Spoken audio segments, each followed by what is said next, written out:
to Storyteller Spotlight. I'm your host, Becky Bird, and today we have a special guest who has been writing and telling stories for what, over 30 years?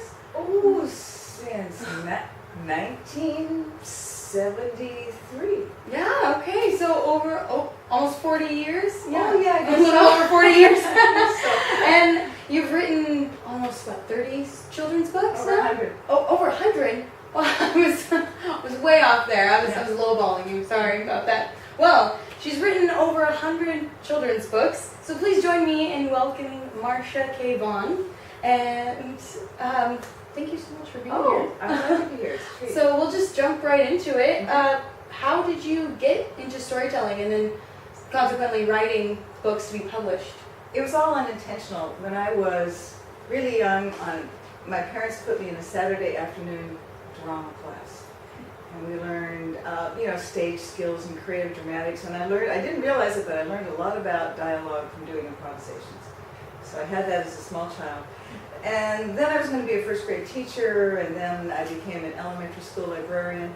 And I spent my days reading other people's books, and I just loved it. And some of the books were too short, and I had extra time left before class was over, so I would, make up parts of the story and make it longer. Mm-hmm. Some stories were too long, so I'd have to kind of edit them on the spot and make them shorter. And so I just spent a lot of time changing other people's books, and I think that's how I got started. Wonderful, that's exciting. Are there any moments, I guess you touched on it a little bit, first grade improvisation? There was a big moment when I knew I wanted to move from reading other people's books to writing my own. Mm-hmm. And I had a second grade class, and I was reading one of my favorite books, Tiki Tiki Tembo. And I had a little extra time left, so I was making it up. And suddenly I heard this voice say, "Marcia, stop changing other people's books and write your own."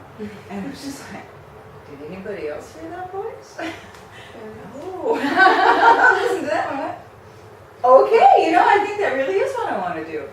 So that was the start. It was, it was harder than I thought it was going to be because, stories don't always come out right the first time or the second time or the third time. Right. Well, when you're choosing a book to tell to the kids in your class or in your library, what do you look for in a book that makes it a great story? Usually two things. Like with Tiki Tiki Tembo, the characters aren't that exciting, but the plot really draws children in because, poor little Tiki falls in the well and his name is so long that his little brother can't say it to let the people know to come and get him out of the well, so he almost doesn't make it. So I like this one because the plot is so good.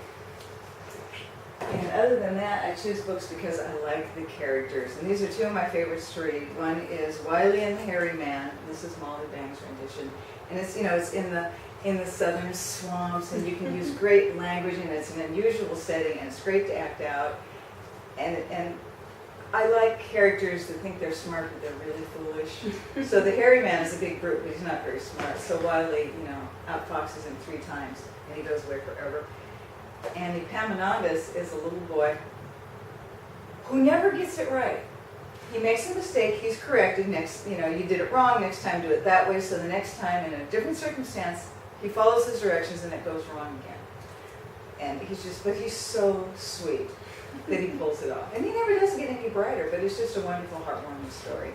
So it's either an interesting plot or wonderful characters. That's what they base it all on. Great, okay, well, how about a little scenario? If we were to bring in a group of children in here and I had to tell them a story, what performance tips could you give me to make sure that they really are engaged and excited about that story? The first thing I always try to do is to draw them in. And sometimes in the library I would have 3 paper bags. There would be a book per bag, and I would say, I just can't decide what book to read now. Could somebody help me make this decision? And a kid could come up and pick a bag, and we'd pull the book out. And we'd look at the cover like, what do you think this might be about? And they would look at the cover, well, there's a well, and there's an old man, and there's a ladder, and they would come up with what they thought was going to happen in the story. So we teach them to judge a book by its cover. Yeah, well, actually, yeah, very good. Create a book by its cover, and then they come, well, let's find out, which plot it is. But all their ideas are good. Every idea is good if it's about a story. And sometimes if it was a book like Wombat Stew said in Australia, I say, well, we're going to go to Australia for a story. And if we were in Australia right now, we wouldn't be sitting on a carpet, we'd be sitting on red sand. Mm-hmm. So in your mind, change this all to red sand. And over here, there'd be a gum tree, and up there, there'd be a kookaburra. And what animals might we see? And then they'd be in the animals. So kangaroos are hopping in the background. And then the story would start. Just kind of paint the scene. Paint the scene, make it, make it alive for them. Do you ever exaggerate voices or change your voice for different characters? Oh, that's the fun of it, is getting to be the different characters. Yeah. Absolutely. Lots of facial expressions. Yeah. Do you find that sitting or standing is a better? Well, I was in the library and the kids were down here, so I usually sat because I was closer to them. And sometimes I would stop in the story and go, I wonder what's going to happen on the next page.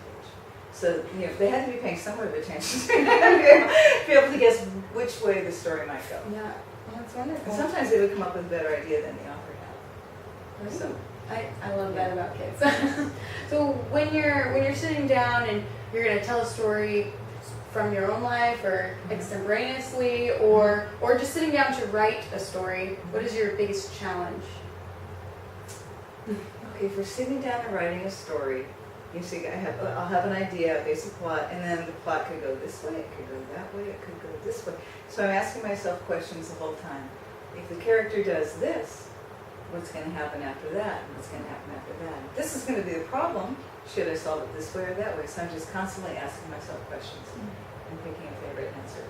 Was it ever difficult for you to get up in front of your audience? I know they're a small audience. I love to get up in front of kids Yeah. because kids they're just ready to have fun. Adults, A little hard. Yeah. they're not quite as loose. Some are, Mm-hmm. but others will just sit there and go, I found that out in my performances, that my first 3 performances I did in front of my children at the Y, and they're all 2, and it was so easy. I feel like I speak toddlerese, and I can talk to them and tell a story, and it's got lots of lively gestures and engaging. And then I told my last story in front of an adult group, and because it was a more like a family adult themed story, and I was just kind of robotic and not very expressive and just kind of boring because there's some expectation that react. Yeah, that adults don't respond to facial expressions and really exaggerated, overdramatic, fun emotions. But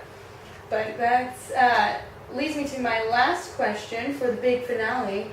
Why do you believe that storytelling, whether it be books or just telling stories from your life or sharing experiences with all different types of audiences, why do you believe that is important for just our world?